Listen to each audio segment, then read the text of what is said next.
ચાલો વિદ્યાર્થી મિત્રો, ધોરણ 6 પહેલા પાઠનો આજે પાર્ટ 3 માં આપણે પ્રવેશ કરીએ છીએ. સજીવો વિવિધતાનો વિકાસ તેઓ જે ખોરાક ખાય છે તેના દ્વારા સમર્થિત છે. આપણે જે ખોરાક લઈએ છીએ એ માત્ર આપણું પેટ ભરવા માટે લેતા નથી. એ ખોરાકનો ઉપયોગ આપણે આપણા શરીરની વૃદ્ધિ, વિકાસ, ઉર્જા વગેરે મેળવવા માટે કરીએ છીએ. હવે આ એનર્જી ક્યાંક ને ક્યાંક ટ્રાન્સફર થઈ રહી છે. જુઓ, જમીનમાંથી પાણી અને પોષક તત્વો એટલે ખોરાક મેળવી બીજમાંથી છોડ બને છે અને છોડમાંથી જે વસ્તુ ઉત્પન્ન થાય છે તે પાછું આપણે ખોરાક તરીકે મેળવીએ છીએ, જે વિવિધ દેશોની અંદર વિવિધ પ્રકારના ભોજનમાં ઉપલબ્ધ છે.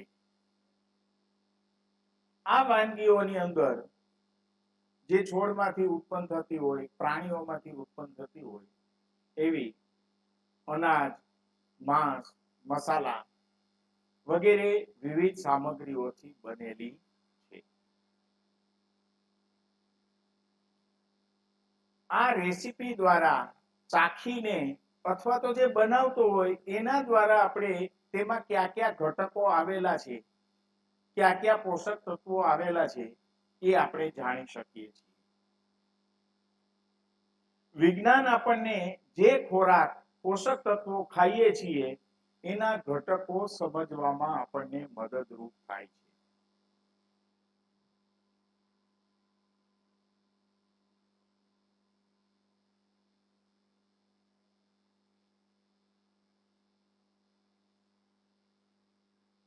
પેલું છે ખોરાકના ઘટકો.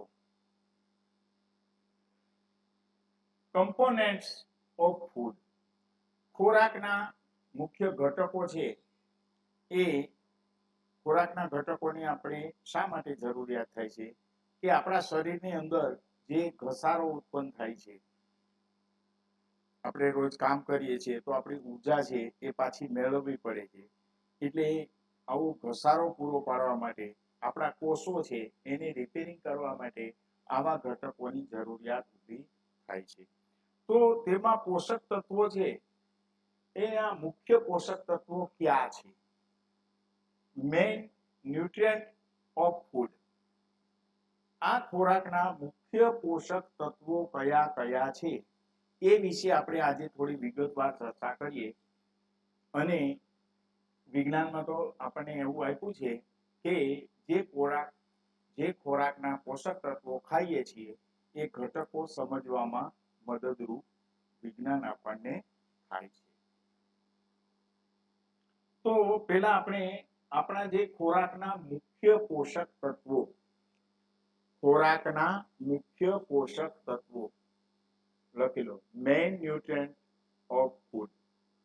ખોરાકના મુખ્ય પોષક તત્વો ક્યાં ક્યાં છે જોઈએ, શેમાંથી મળે છે એ વિશે પણ વાત કરીએ.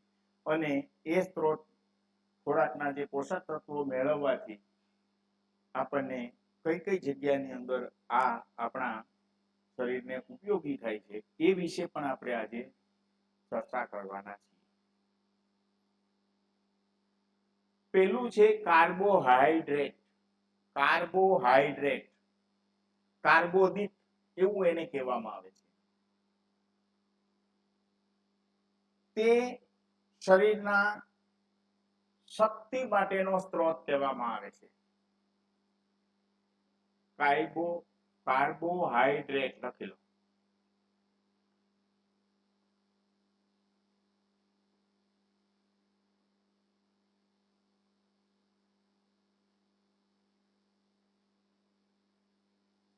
શક્તિ માટેનો સ્ત્રોત છે.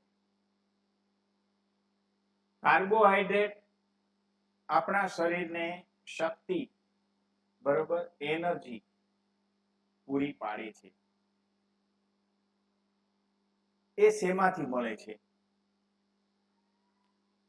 સોર્સ ઓફ કાર્બોહાઈડ્રેટ, કાર્બોદિતના મુખ્ય સ્ત્રોત એ શેમાંથી મળે છે? તો ટૂંકી નોંધ કરી લેજો, રોટલી, જેને ઇંગ્લિશમાં આપણે ચપાતી કહીએ છીએ. રોટીને રોટી પણ ઇંગ્લિશમાં કહી શકાય. ભાત, રાઈસ,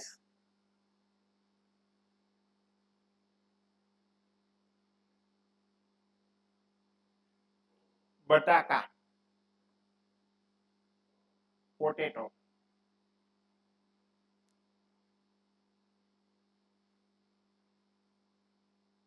ખાંડ, શુગર, આ બધા કાર્બોહાઈડ્રેટના સ્ત્રોત છે.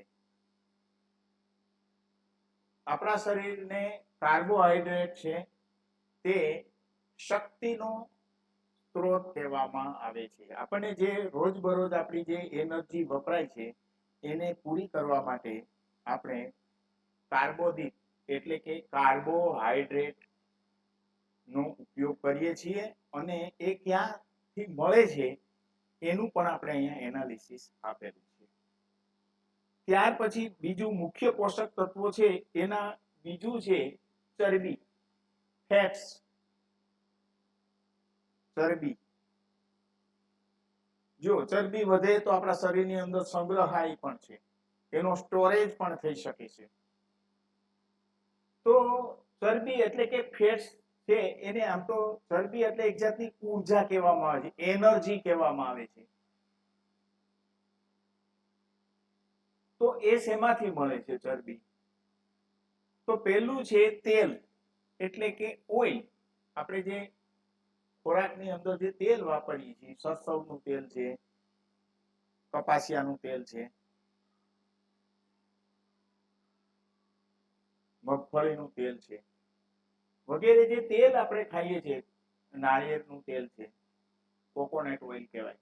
નાળિયેરના તેલને કોકોનટ ઓઇલ કહેવાય, મગફળીના તેલને ગ્રાઉન્ડનટ ઓઇલ કહેવાય, કપાસિયાનું તેલ હોય તો એને કોટન ઓઇલ કહેવાય. તો તેલ છે એ માંથી આપણને ચરબી મળે છે. લખી લેજો, આ ઊર્જા સ્ત્રોત છે અને આ શેમાંથી મળે છે? ચરબી આપણા શરીરને ઊર્જા પૂરી પાડે છે, તે તેલ. પછી ઘીને ઇંગ્લિશમાં ઘી જ કહેવાય, ઘી.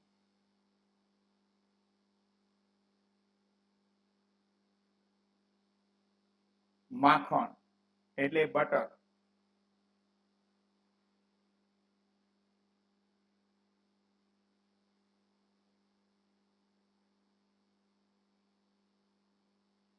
બદામ, જો બદામનો સ્પેલિંગ છે ALMOND, પણ એને આમંડ વચાય. આ એલ છે ને એ સાયલન્ટ છે, આ એટલા માટે જ મેં બાજુમાં ઉચ્ચાર લખીને આપ્યો છે.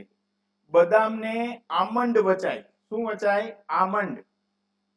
ઘણા છે ને એલ બોલતા હોય છે, પણ બદામ એટલે આમંડ, ALMOND. અને કાજુ, એને કેશ્યુ, CASHEW, કેશ્યુ એટલે કાજુ. એમાંથી આપણને ચરબીના મુખ્ય સ્ત્રોત છે. અને આ ચરબી છે એ આપણા શરીરની અંદર સ્ટોરેજ પણ થઈ શકે છે, સંગ્રહાય પણ છે. આપણે એને કહેવાય ચરબી વધી ગઈ છે. એટલે આ ચરબીના જે સ્ત્રોતો છે એ પણ અહીંયા આપણે ઉલ્લેખ કર્યો છે. આ બધું રિકોલ છે, કારણ કે ઘણી વખત શું છે કે આપણે પ્રશ્નો ક્યારેક ભવિષ્યમાં આવે, પુસ્તકો બદલતા રહેતા હોય, આમાં તો ખાલી એટલું જ ઉલ્લેખ કરેલો હોય કે વિજ્ઞાન આપણને ખોરાકના પોષક તત્વો જે ખાઈએ છીએ અને એના જે ઘટકો છે એને આપણને સમજવા માટેનો મદદ કરે છે. આગળ જોઈએ, પછીનો સ્ત્રોત છે પ્રોટીન. પ્રોટીન પ્રોટીન છે એ શરીરનો વિકાસ કરતો સ્ત્રોત છે. આપણા શરીરનો વિકાસ, નાના બાળકોનો જો વિકાસ કરવો થતો હોય છે અમુક ઉંમર સુધી, તો એના વિકાસ માટે આપણે એવું સાયન્ટિફિકલ રીઝન એટલે કે વૈજ્ઞાનિક કારણ પણ આપી શકીએ કે નાના બાળકોને પ્રોટીન યુક્ત આહાર આપવો જોઈએ, કારણ કે એના શરીરની અંદર પોતાનો વિકાસ કરવા માટે પ્રોટીનની ખાસ જરૂરિયાતો ઊભી થાય છે. આપણે જે ખોરાક ખાઈએ છીએ એ માત્ર આપણું પેટ ભરવા માટે નથી ખાતા. આપણી એનર્જી રોજબરોજ જે વપરાય છે એ પાછી રિકવર કરવી પડે છે. આપણા જે કોષો નાશ પામે છે એને પાછા રિપ્લેસ કરવા પડે છે. નવા બનતા હોય એમાં એનર્જીની જરૂરિયાતો ઊભી થાય છે. તો પ્રોટીન છે એ શરીરનું વિકાસ કરવા માટેનું મુખ્ય પોષક તત્વ છે. એ શેમાંથી મળે છે? તો કે દાળ એટલે પલ્સીસ, દાળ, તુવેરની દાળ, ચણાની દાળ, આ બધી જે દાળ હોય છે એની અંદરથી આપણને પ્રોટીન મળે છે.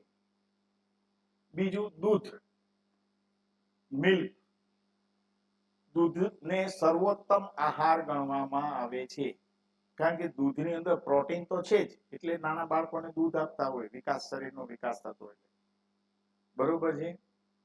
પણ એ સિવાય એની અંદર સમજો કે ફેટ એટલે કે ચરબી, કાર્બોદિત, બધા પ્રકારના અમુક વિટામિન્સ એ બધું આવી જાય છે, માટે દૂધને સંપૂર્ણ આહાર ગણવામાં આવે છે. તો પ્રોટીન છે એ શરીરનો વિકાસ કરવા માટે વપરાય છે, એની જરૂરિયાત ઉપસ્થિત થાય છે. તો દાળ એટલે કે પલ્સીસ, દૂધ, મિલ્ક, પનીર, એને કોટેજ ચીઝ કહેવામાં આવે છે. ખાલી ચીઝ નહીં, કોટેજ ચીઝ, કોટેજ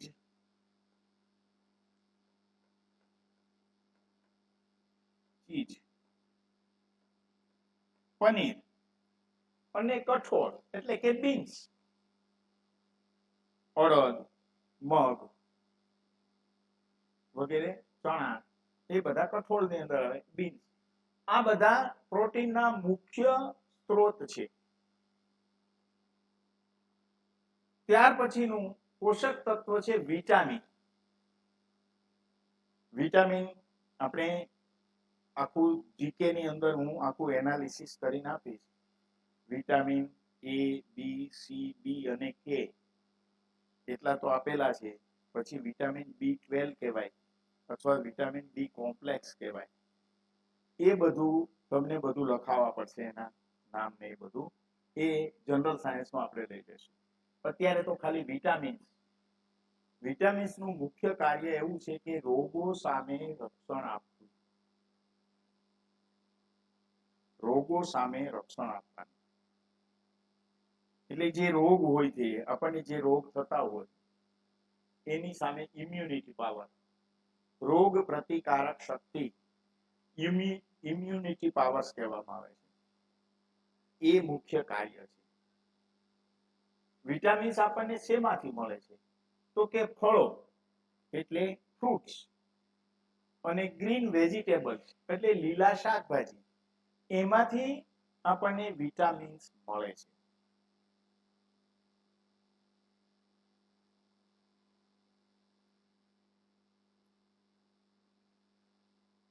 હવે આ વાત થઈ આપણે એ વાત કે પૂછીને જાણી શકીએ છીએ કે વિજ્ઞાન આપણને જે ખોરાક, પોષક તત્વો ખાઈએ છીએ એ ઘટકો સમજવામાં મદદ કરે છે. કાર્બોહાઈડ્રેટ, ચરબી, પ્રોટીન, વિટામિન, ખનિજો. આપણું ઘરનું રસોડું એ એક વિજ્ઞાનની પ્રયોગશાળા છે, એવું આપણે આગલા પાર્ટમાં આપણે જાણી ચૂક્યા છીએ. હવે આમાં એક સવાલ પૂછ્યો છે કે શું તમે ક્યારે વિચાર્યું છે કે સવારે તે હુંફાળું દૂધ છે એ દહીંની અંદર કેવી રીતે ફેરવાઈ જાય છે? આપણે જ્યારે દૂધને મેળવીએ છીએ તો એમાંથી દહીં કેવી રીતે બને છે એ એક જાતની જૈવિક પ્રક્રિયા છે. તો આને આપણે સમજીએ કે દૂધમાંથી દહીં કેવી રીતે બને છે. How is curd made from milk? દૂધમાંથી દહીં કેવી રીતે બને છે જોઈએ. હવે જો આપણે જે દૂધ હોય છે એ દૂધ ની અંદર માઇક્રો ઓર્ગેનિઝમ લખી લેજો, માઇક્રો ઓર્ગેનિઝમ એટલે કે નાના સૂક્ષ્મ જીવો. માઇક્રો ઓર્ગેનિઝમ એટલે સૂક્ષ્મ જીવાણુ દૂધની અંદર પહેલેથી જ આવેલા હોય છે. એ કોઈ હાનિકારક નથી, પણ એની અંદર સૂક્ષ્મ જીવાણુઓ રહેલા હોય છે, જેને સૂક્ષ્મ જીવો એટલે કે માઇક્રો ઓર્ગેનિઝમ કહેવામાં આવે છે. હવે એ દૂધની અંદર લેક્ટોબેલિસિસ નામના બેક્ટેરિયાઓ આવેલા હોય છે. લેક્ટોબેલિસિસ નામના બેક્ટેરિયાઓ આવેલા હોય છે.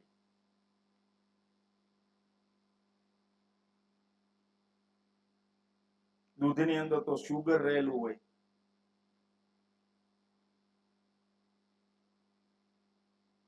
એની અંદર આ બેક્ટેરિયા આવેલા હોય. હવે આપણે જ્યારે એનું મેળવણ કરીએ, દૂધમાંથી કંઈક ઉમેરવું પડે, એટલે કંઈક ખાટી વસ્તુ, છાશ છે કે જૂનું દહીં છે, એને આપણે ઉમેરીએ છીએ ને ત્યારે શું કરીએ છીએ કે આ લેક્ટોબેલિસિસ નામના જે બેક્ટેરિયા છે એ લાખોની સંખ્યાની અંદર આપણે દૂધની અંદર ફેરવી દઈએ છીએ.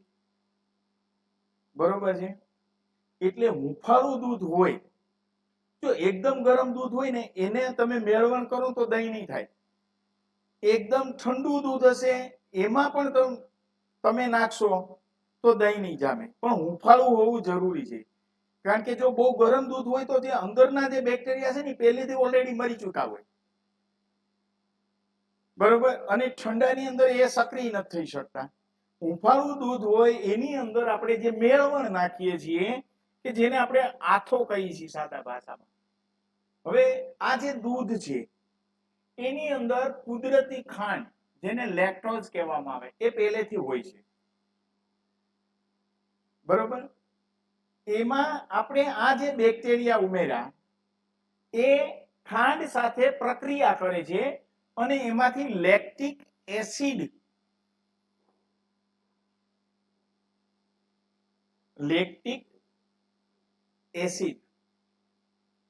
એ પ્રક્રિયા દ્વારા ઉત્પન્ન કરે છે, જેથી દૂધ છે ને એ સ્વાદમાં મીઠું હોય છે અને દહીં છે એ સ્વાદમાં ખાટું થઈ જાય છે, કારણ કે એની અંદર એસિડ આવી જાય છે. લેક્ટિક એસિડ આવે છે, એ પ્રક્રિયા થવાથી દૂધમાંથી દહીં બની જાય છે અને એનો સ્વાદ છે એ ખાટો બની જાય છે. આ જે આખી આથો લાવવાની પ્રક્રિયા છે, આ જાતનો આથો જ કહેવાય, એને ફર્મેન્ટેશન કહેવામાં આવે છે. આ શબ્દો તમારે લખી લેવા જરૂરી છે. આખી પ્રોસેસ તમને સમજાવી છે કે દૂધમાંથી દહીં કેવી રીતે બને છે. લેક્ટોબેલિસિસ નામના બેક્ટેરિયા છે એ દૂધની અંદર કુદરતી રીતે ખાંડ હોય, જેને લેક્ટોઝ કહેવામાં આવે છે. આ કુદરતી રીતે ખાંડ આવેલી હોય એની સાથે આ બેક્ટેરિયાઓ પ્રક્રિયા કરે છે અને એને લેક્ટિક એસિડની અંદર ટ્રાન્સફર કરી નાખે છે. જે લેક્ટિક એસિડ છે એ સ્વાદે ખાટા હોય. જે ખાટા હોય એટલે દૂધ છે એમાંથી દહીં બની જાય છે અને એ હુંફાળું દૂધ માટે એ મજબૂત રીતે પ્રક્રિયા કરી શકે છે. એકદમ ગરમ દૂધ હોય તો એમાં એ પ્રક્રિયા કરી શકતું નથી, કારણ કે ઘણી વખત તમે જે પેલી થાબડી બનાવે છે એ ગરમ દૂધની અંદર જ આ બેક્ટેરિયા નાખી અને એને ફાડી નાખવામાં આવે છે, એમાંથી થાબડી બની જાય, દહીં ના બને. આ રીતે આખી પ્રક્રિયા દૂધમાંથી કેવી રીતે, જો આમાં એટલું જ લખેલું છે, શું તમે ક્યારે વિચાર્યું છે કે સવારે તે હુંફાળું દૂધ દહીંમાં કેવી રીતે ફેરવાય છે? મેં તમને વાત કરી એમ વિજ્ઞાનની અંદર આપણે દરેક વસ્તુની સમજ મેળવવાની છે.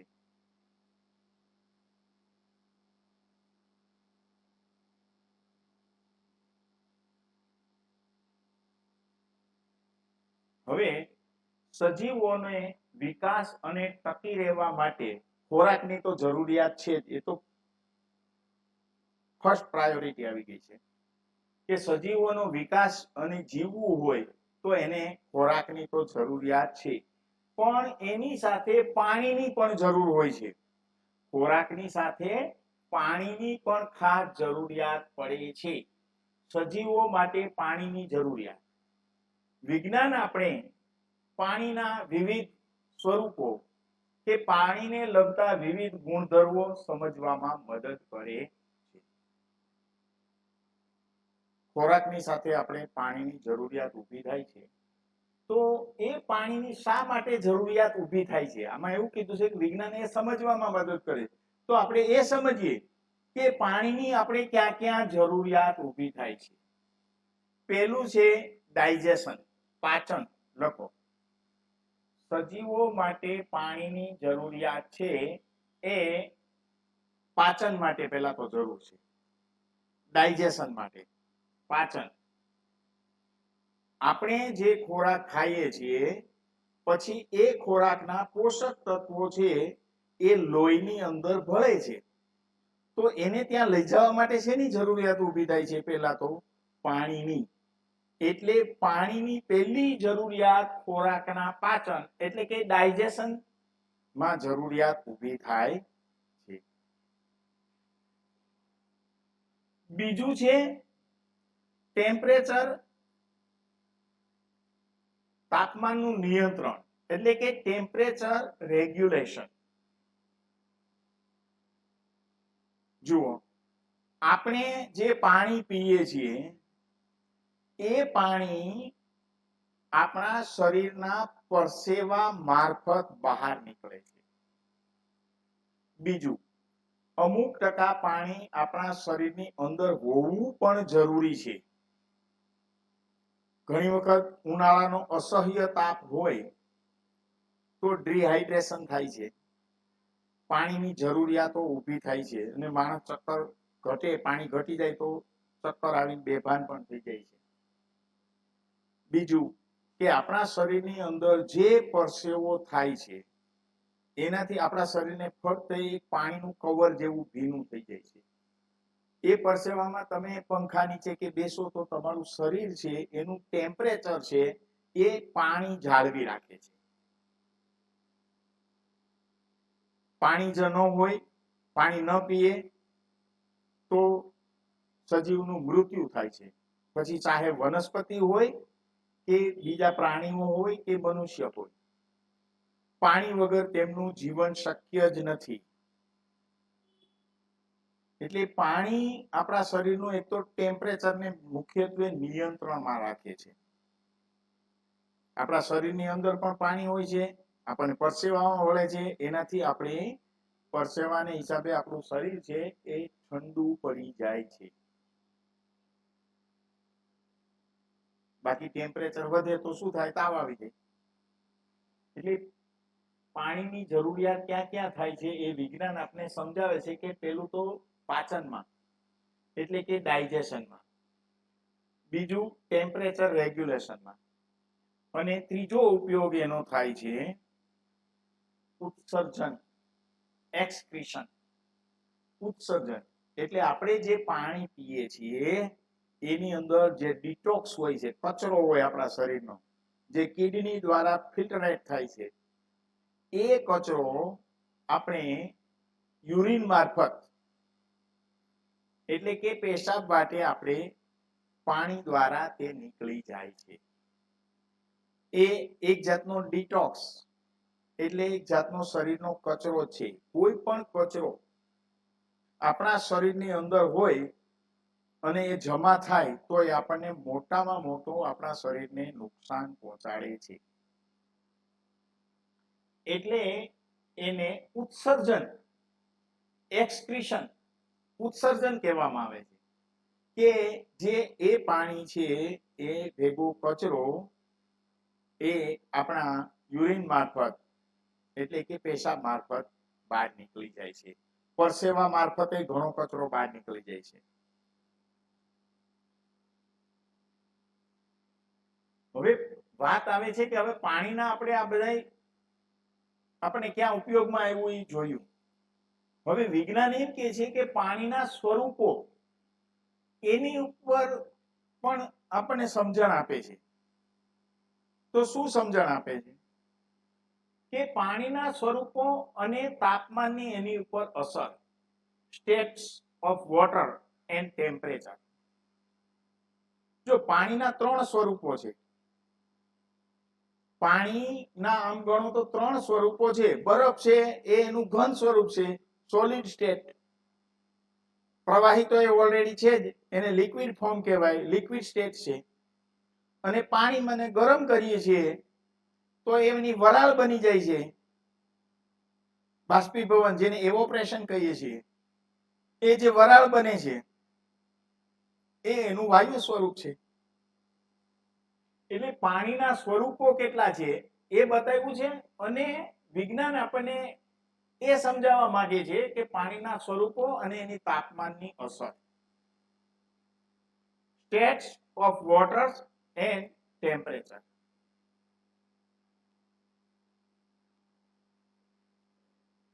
પેલું છે પ્રવાહીમાંથી ઘન, liquid to solid. Liquid to solid. પ્રવાહી છે એને આપણે ફ્રીજમાં મૂકી દઈએ તો બરફ થઈ જાય છે. તો પ્રવાહી એટલે liquid, liquid to solid freezing.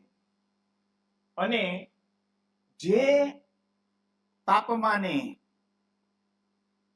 એને ફ્રીઝિંગ પોઈન્ટ કહેવામાં આવે, જેને ગુજરાતીમાં ઠાર બિંદુ કહેવામાં આવે છે.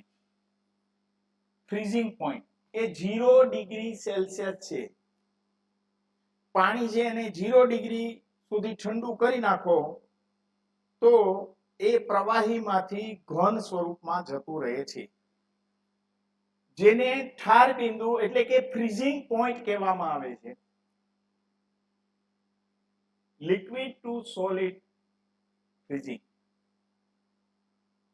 ત્યાર પછીનું જે સ્વરૂપ છે એ પ્રવાહીમાંથી વરાળ અથવા તો વાયુ. પાણીને આપણે એકદમ ઉકાળીએ અથવા તો તળાવમાં ને એમાં ઉનાળામાં કે સમુદ્રની અંદર તાપ પડે છે તો એમાંથી પાણીનું શું થઈ જાય છે, બાષ્પીભવન થઈ જાય છે. તમે કોઈ થાળીની અંદર પાણી ભરીને મૂકો તો તડકામાં મૂકી દો તો સુકાઈ જાય છે. એ પાણી ક્યાં જાય છે? એ પાણીને વરાળ થઈ જાય છે, વાયુ થઈ જાય છે. એટલે લિક્વિડ ટુ ગેસ. લિક્વિડ એટલે પ્રવાહી, સોલિડ એટલે ઘન, ગેસ એટલે વાયુ. લિક્વિડ ટુ ગેસ, જેને આપણે બાષ્પીભવન કહીએ છીએ, એવોપરેશન. એવોપરેશન એટલે બાષ્પીભવન. ગરમી વરાળ આપવાથી પ્રવાહી સ્વરૂપ છે એ વાયુ સ્વરૂપની અંદર ટ્રાન્સફર થઈ જાય છે, ઉકળવા માંડે છે.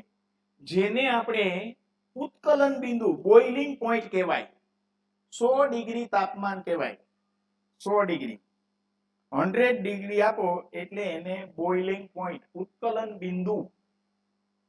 તમે તપેલામાં પાણી ગરમ કરી અને 100 ડિગ્રી આપો એટલે એ પાણી ઉકળવા માંડે, બરોબર? એને ઉત્કલન બિંદુ કહેવામાં આવે છે. ઠારવું હોય તો એને ઠાર બિંદુ કહેવામાં આવે છે. એને ફ્રીઝિંગ પોઈન્ટ કીધો છે. આને આપણે બોઇલિંગ પોઈન્ટ એટલે કે ઉત્કલન બિંદુ. 100 ડિગ્રી. ફ્રીઝિંગ પોઈન્ટ છે એ 0 ડિગ્રી, બરોબર છે? તો શું થાય છે? લિક્વિડ ટુ ગેસ ફોર્મની અંદર એ ટ્રાન્સફર થઈ જાય છે. એને બાષ્પીભવનની ક્રિયા કહેવામાં આવે છે, એવોપરેશન. અને એનું બોઇલિંગ, ઉકળવું, એટલે એનો જે બોઇલિંગ પોઈન્ટ છે એને ઉત્કલન બિંદુ કહેવામાં આવે છે. અને તે 100 ડિગ્રી સેન્ટીગ્રેડ છે, બરોબર? પછી એમાંથી એની સ્ટીમ બને છે, વરાળ. સ્ટીમ એટલે વરાળ બની જાય છે. ક્યારેક માથે તપેલું મૂકવું હોય તો એમાંથી વરાળ નીકળતી હોય પાણીની, એને વરાળ કહેવામાં આવે, એને સ્ટીમ કહેવામાં આવે છે. એટલે આપણે આજે વાત થઈ એ વાયુઓના વિવિધ સ્વરૂપો વિશેની વાત થઈ. જુઓ, એમાં એવું લખ્યું છે, શા માટે તેનું સ્વરૂપ એકબીજામાં બદલે છે? થીજી જવાથી, એટલે કે ફ્રીઝિંગ થવાથી પ્રવાહીમાંથી ઘન, અથવા બરફમાં અને ઉકળવાથી પાણીમાંથી વરાળમાં. પાણીના સ્વરૂપમાં ફેરફાર કરવા માટે જવાબદાર પરિબળ અને પર્યાવરણ પરિસ્થિતિઓ છે. એમાં મુખ્ય આવે છે તાપમાન.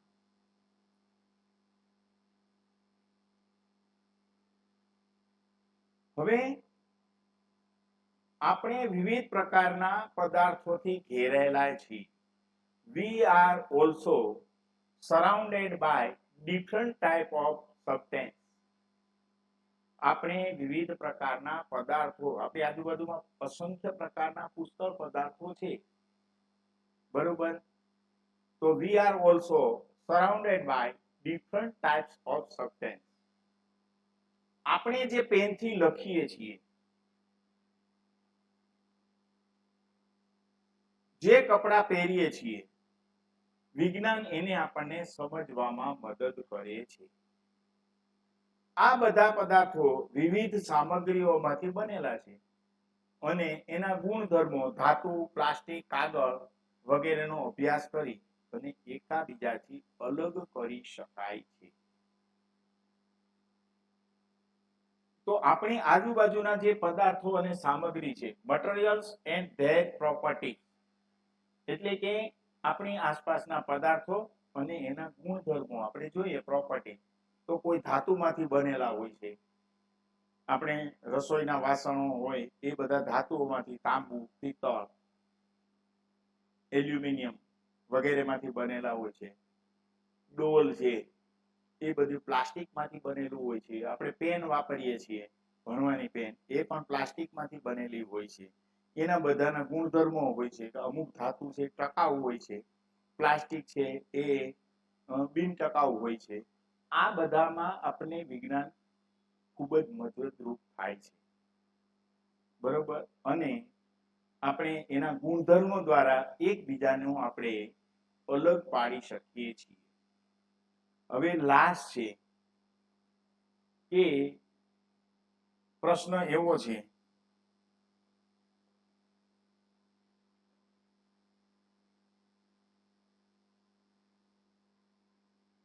વિવિધ ખોરાકનો સ્વાદ અલગ શા માટે હોય છે? આવો પ્રશ્ન પૂછ્યો છે.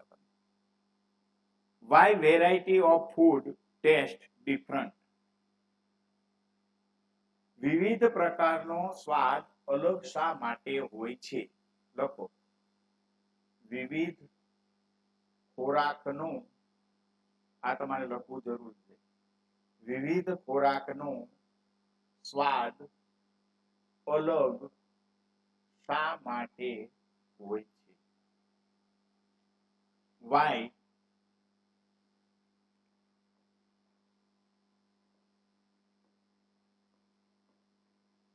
variety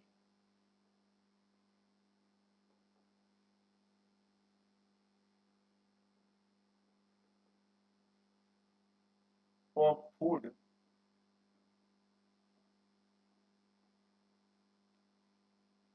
taste different?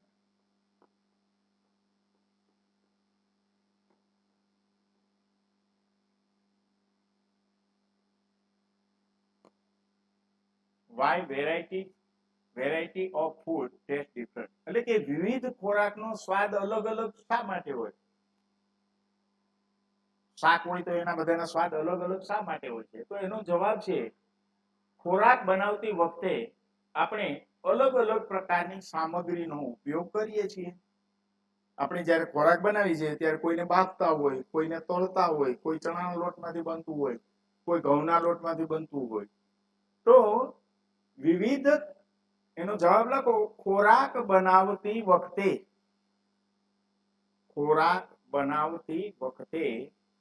આપણે અલગ પ્રકારની સામગ્રીનો ઉપયોગ કરીએ છીએ.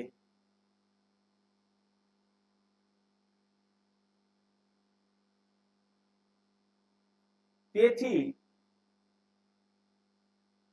વિવિધ ખોરાકનો સ્વાદ અલગ હોય છે. Why variety of food taste different? Variety of food taste different as we use different kind of ingredient for making them. તેને બનાવવા માટે અલગ અલગ સામગ્રીનો ઉપયોગ કરીએ છીએ. આ સવાલ બીજા નંબરનો છે, પહેલા આપણે આવી ગયો છે. ખોરાકના મુખ્ય ઘટકો કયા છે? લખો, ખોરાકના મુખ્ય ઘટકો કયા છે એ મેં સમજાવી દીધા છે. What are the main component of food? What are the main component of food? ખોરાકના મુખ્ય ઘટકો કયા છે? ખોરાકના મુખ્ય ઘટકો છે કાર્બોહાઈડ્રેટ, ચરબી, પ્રોટીન, વિટામિન અને ખનિજો. અહીં આપણે અહીંયા પાર્ટ 3 છે એ આપણો અહીં પૂરો થાય છે. હવે આ થિયરી માટે એક જ પાર્ટ આવશે, પાર્ટ 4, અને ત્યાર પછી આપણે આને લગતા સ્વાધ્યાયના પ્રશ્નો આપણે ઉકેલવાના છે, જેની અંદર ગુજરાતી અને ઇંગ્લિશ બંનેનો ઉપયોગ કરવામાં આવશે. સવાલો અને એના જવાબ ગુજરાતી અને ઇંગ્લિશ બંનેમાં પૂરેપૂરા કરવા પડશે. હવે 3 પીરિયડ વહી ગયા છે, એટલે ધીમે ધીમે ચોથા પીરિયડ તરફ આપણે ઇંગ્લિશને વધુ થોડુંક મહત્વ આપી અને આગળ વધારી શકશું. આની અંદર તમને જે અલગ અલગ પ્રકારના સમજૂતી આપવામાં આવી છે, તમારે આવું કેમ થાય છે, શા માટે થાય છે, એક પોઈન્ટ ઉપર આપણે બધી વસ્તુઓ સમજાવી દીધી છે. તો આશા છે કે આની અંદર તમે પૂરેપૂરી સમજૂતી મેળવેલી છે. તો હવે આપણે ચોથા પાર્ટમાં ફરીથી મળશું. ઓકે.